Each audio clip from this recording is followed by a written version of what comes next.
Subscribe to our YouTube channel and press the bell icon to get the latest updates. किन्नरों के बारे में तो हम सभी जानते हैं। ये लोग ना तो पूरी तरह से पुरुष होते हैं और ना ही पूरी तरह से औरत। इनके रहन सहन और काम करने का तरीका भी एकदम अलग होता है।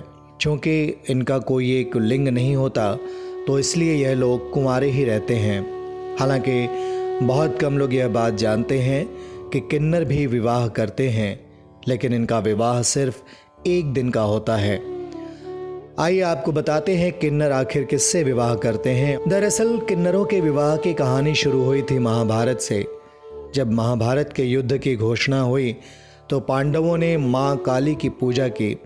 इस पूजा में किसी राजकुमार की बलि देनी थी।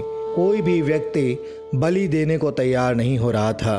इसके बाद अर्जुन और उलूपी का पुत्र इरावन बलि के लिए सामने आया। उसने बलि देने से पहले शर्त रखी कि वो बिना शादी किए अपने प्राण नहीं त्यागेगा। अब पांडवों के लिए एक और बड़ी समस्या खड़ी हो गई। सिर्फ विधवा बनने के लिए कोई राजकुमारी रावण से विवाह क्यों करेगी। इसके बाद भगवान श्री कृष्ण ने इसका हल खोजा और खुद को एक स्त्री के रूप में बनाया और इरावन से विवाह किया। शादी के अगले ही दिन इरावन की बलि दे दी गई, जिसके बाद भगवान श्री कृष्ण के स्त्री रूप ने विधवा विलाप किया। उसके बाद से पांडवों को युद्ध में जीत हासिल हुई। इसे लेकर आज तक इरावन को किन्नर अपना देवता मानने लगे और उनके त्याग के लिए वो अपने देवता से ही एक दिन का विवाह रचाते हैं। तमिलनाडु के कुवगामा में आपको किन्नरों का विवाह देखने को मिल जाएगा। यहाँ हर वर्ष नए वर्ष के दिन पूर्णिमा से किन्नरों का एक अवसर शुरू होता है जो 18 दिनों तक मनाया जाता है। इसमें 17वें दिन किन्नर इरावन देवता से विवाह करते हैं। इस दिन वो एक सुहागन की तरह 16 श्रृंगार करते हैं और फिर पुरोहित उनको मंगलसूत्र पहनाते हैं। जैसे इरावन के अगले दिन मृत्यु हो गई थी, वैसे ही अपने पति को मरा मानकर सभी किन्नर विधवा विलाप करते हैं और इरावन की मूर्ति को शहर में घुमाने के बाद तोड़ दिया जाता है। इसके बाद किन्नर भी अपना साज श्रृंगार छोड़ देते हैं।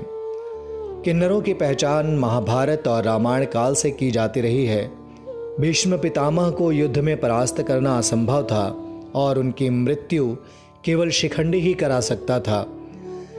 शिखंडी पूर्व जन्म में अंबा था, जिसे भीष्म पितामह अपने भाई के लिए हरण कर लाए थे।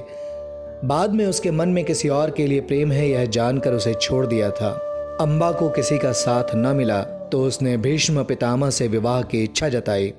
पितामह ने मना कर दिया तो उसने बदला लेने का फैसला लिया और भगवान शिव का ध्यान किया। उसने भगवान शिव से भीष्म पितामह की मृत्यु का वरदान मांगा।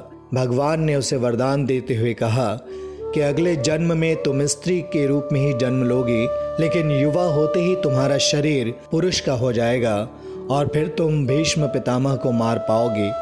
इस तरह उसने शिखंडी रूप में जन्म लिया, जो कि एक स्त्री थी, लेकिन युवक होने पर वो पुरुष हो गया। एक तरह से शिखंडी एक किन्नर था। भीष्म पितामह उसका सच जानते थे और स्त्री होने के नाते उसका वध नहीं कर सकते थे। इसीलिए उन्होंने बाण नहीं चलाए और तीर की शैया पर लेट गए। Subscribe to our YouTube channel and press the bell icon to get the latest updates.